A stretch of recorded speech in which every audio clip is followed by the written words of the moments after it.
Bismillahirrahmanirrahim. Assalamualaikum warahmatullahi wabarakatuh.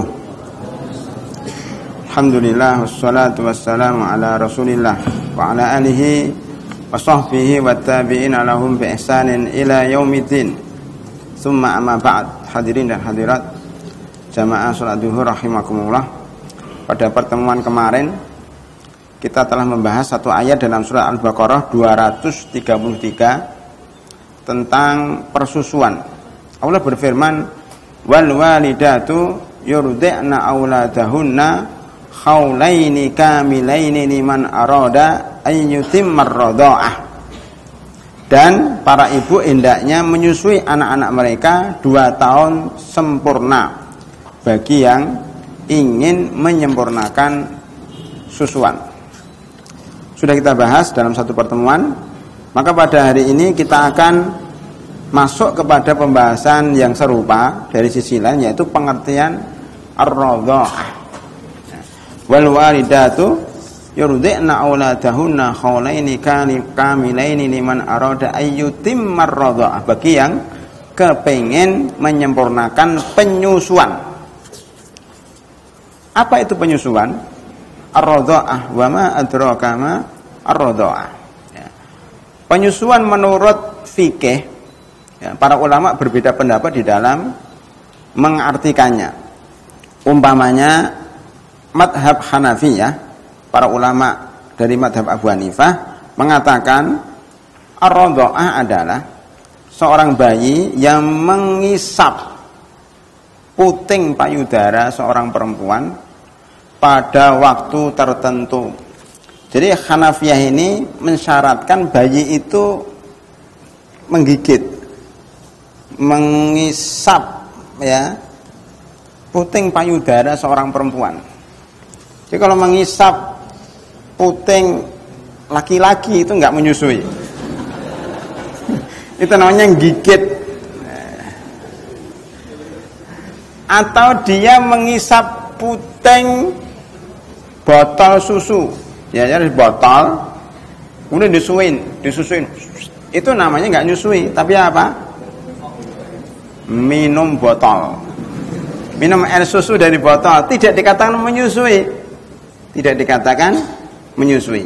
Juga kalau susu ibu ditaruh di gelas kayak ini, ya, kemudian diminum,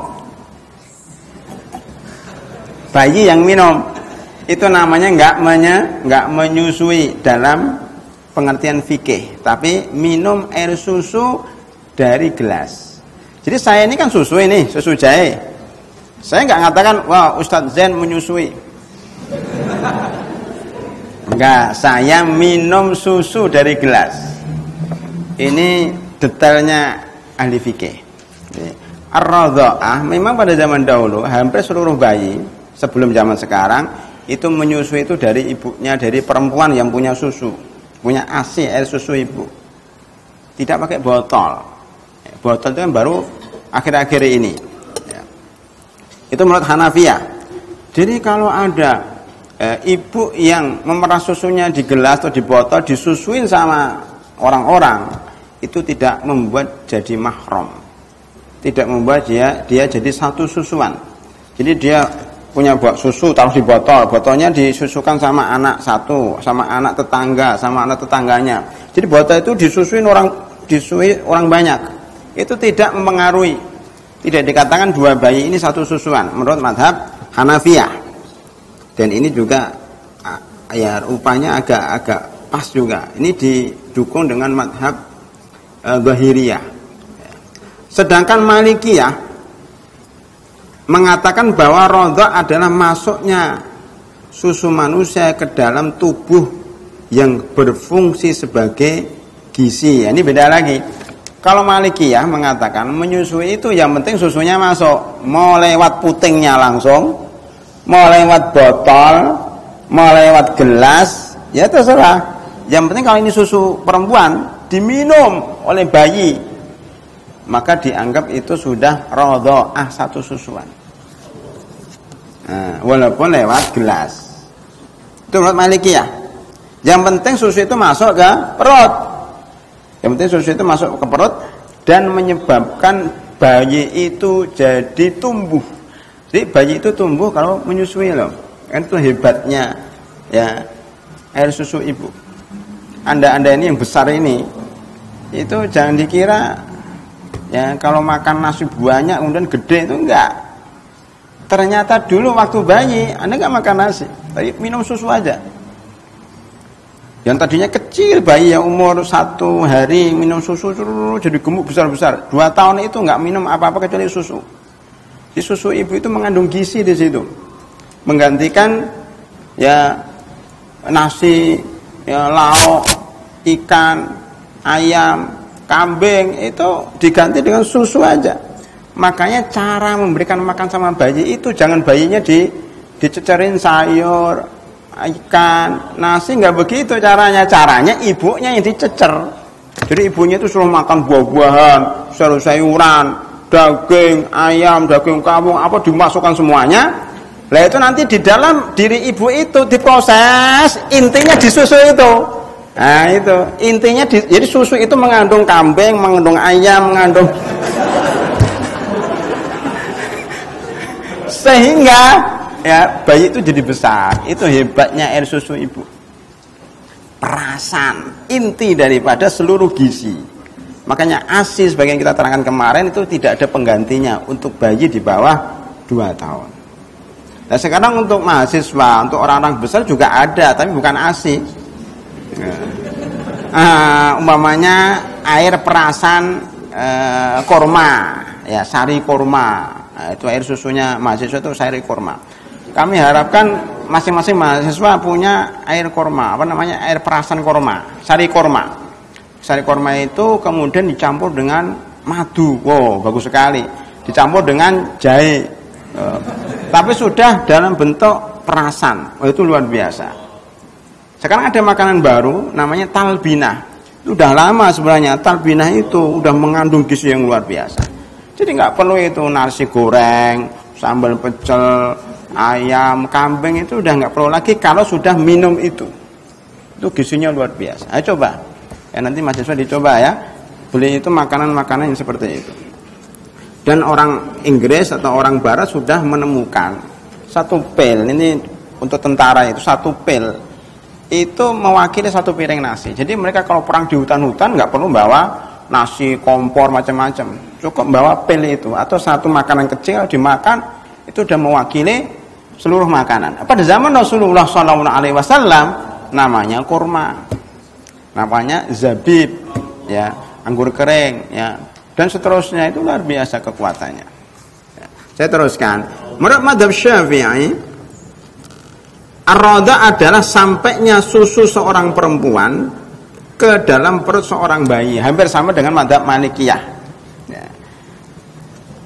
Al-Hanabilah mengatakan ar-radha adalah seorang bayi di bawah 2 tahun. Nah, di sini Al-Hanabilah mensyaratkan bayi di bawah 2 tahun yang mengisap puting payudara perempuan yang muncul akibat kehamilan. Oh ini detail banget nih. Pertama apa? Mazhab Hanabilah mengatakan bayinya harus di bawah 2 tahun. Kalau bayinya 3 tahun tidak dianggap dia menyusu. Ya, pertama. Yang kedua, dia harus mengisap puting perempuan langsung. Tidak boleh pakai botol, tidak boleh pakai gelas. Yang ketiga, susu itu muncul akibat kehamilan, bukan susu yang disuntikkan. Kan sekarang ada teknologi baru supaya susunya gede, disuntik susunya, maksudnya ada air susunya supaya banyak. Ya, itu disuntikkan, itu enggak masuk air susuan. Ya, itu harus akibat kehamilan. Tahu akibat kehamilan? Dulu kita terangkan bahwa air susu itu muncul karena kehamilan. Ya, air susu itu muncul karena kehamilan. Kalau nggak hamil nggak punya air susu. Dari mana air susunya? Kalau nggak hamil, hamil itu karena dihamilin oleh suaminya, oleh laki-laki yang lain, ya hamil. Hamil itu, ya hamil seorang bayi, ya janin bayi ini seperti anda ini, seperti kita ini, itu karena campuran antara sperma laki-laki dan sel telur perempuan. Jadi gabungan antara bapak dan ibu, maka muncullah kalian-kalian ini. Oleh karena itu susu muncul berbarengan dengan kehamilan. Makanya susu itu adiknya kandungan. Oleh karena itu orang yang satu susuan sama dengan orang yang satu kandungan. Karena air susu itu gabungan antara sperma laki-laki dan sel telur perempuan. Air susu itu.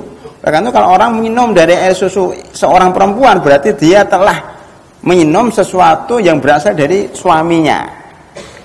Itu rahasianya di situ ya. Makanya disebutkan bahwa ya orang yang satu susuan sama dengan orang yang satu kandungan. Ya. Hadirin rahimakumullah, itu pengertian dari mazhab Hanabilah dan ini lebih rinci.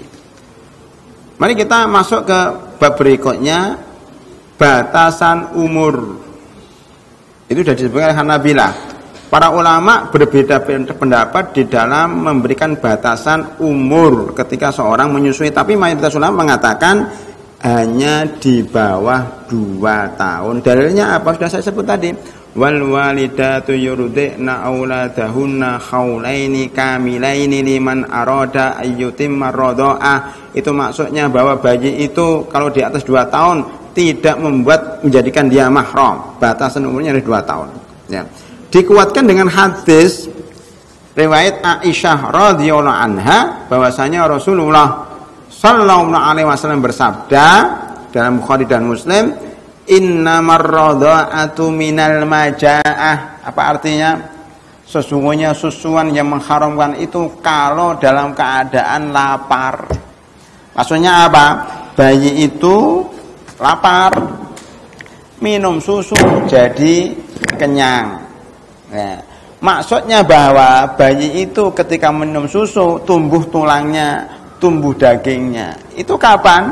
Kalau di bawah 2 tahun. Jadi kita mahasiswi, ustadz, kalau minum susu kira-kira mengenyangkan enggak? Makanya makan siang ini diganti dengan air susu ibu, kenyang enggak? Enggak kenyang. Jadi enggak mengenyangkan, berarti tidak membuat dia mahram. Kalau Anda minum air susu, apakah tambah kuat tulangnya, tumbuh dagingnya dengan minum air susu ibu? Enggak kan? Karena Anda sudah besar ya. Tetapi kalau bayi yang kecil di bawah 2 tahun minum air susu ibu jadi kuat, tulangnya jadi kuat, dagingnya tambah maka gemuk. Itu maksud daripada hadis innamar radha'atu minal maja'ah. Sesungguhnya persusuan yang mahram itu kalau mengenyangkan orang yang lapar dan menumbuhkan daging dan tulang.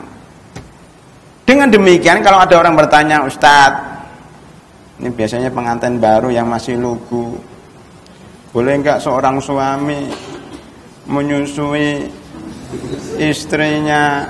Apa jawabannya kira-kira? Mahasiswa yang mau nikah atau baru nikah? Apa hukumnya? Boleh enggak seorang suami menyusui istrinya? Hukumnya apa? Ada yang terlalu lugu, haram, karena itu bisa jadi mahramnya. Memangnya suami kalau nyusui air susu istrinya kenyang dan tambah besar? Enggak. Enggak ngefek, enggak berpengaruh sama sekali. Maka bisa disimpulkan boleh seorang suami menyusui atau meminum air susu istrinya. Ya. Al aslu fil ibahat, al aslu fil muamalati al ibahah. Pada dasarnya muamalat itu hukumnya mubah. Dalilnya firman Allah Subhanahu wa taala dalam surat Al-Baqarah 29, huwallazi khalaqalakum ma fil ardi jami'a. Dialah yang menciptakan bagi kalian apa yang di muka bumi, termasuk istri yang punya air susu. Itu diciptakan untuk kalian, tidak ada dalil yang mengharamkan selama itu ridho sama ridho, tidak menyakiti hati orang lain. Saya kira itu jawabannya.